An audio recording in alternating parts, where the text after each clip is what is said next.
Hello, today I want to share with you this Terviiix styling tool. This is a blow dryer brush with several different heads. But first I want to give a shout out to the brand who sent this to me in exchange for sharing my thoughts with you. It comes with this one and it will spin. It also comes with a smaller brush like this one and it spins. It comes with a stationary brush. This is ideal for using up against your roots and it gives you more control, which is why it doesn't spin. You can get the volume that you want. And then there is a diffuser head if you are trying to wear your hair curly and stuff like that. I typically like to use this bigger brush than this one up around my head. And today I'm going to show you what these two look like as I fix my hair.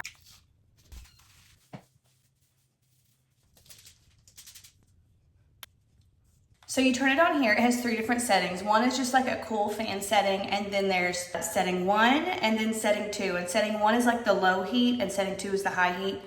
I use the high heat, so I will turn it on. And then it has 2 different buttons here, and it basically is self-explanatory. If the arrows are going that way, the brush is gonna spin that way. The arrow is going this way, the brush is gonna spin this way. And depending on what side of the head or how you're positioning it will determine which way you want your brush to spin.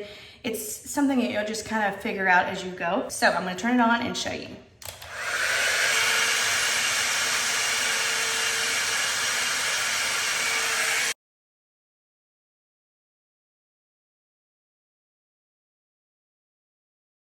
So I turned it off and I'm going to switch out the heads.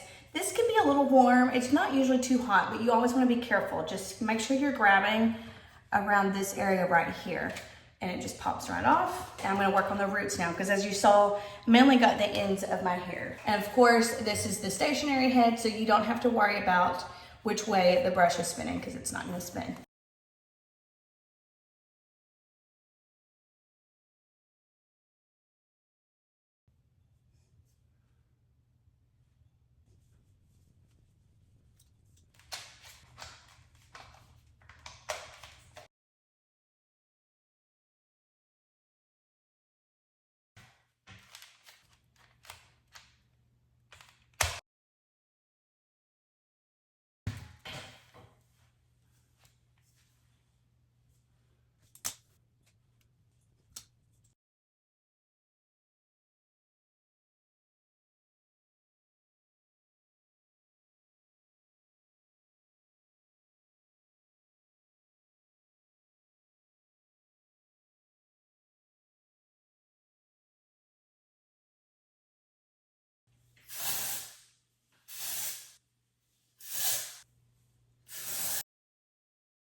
So if you were to ask me my short, sweet opinion on this Terviiix hair tool, I definitely would say 10 out of 10 recommend. It's super easy to use. It really is, especially once you kind of just get your bearings with it and stuff. This is something that I have enjoyed using and will continue to use for a long time.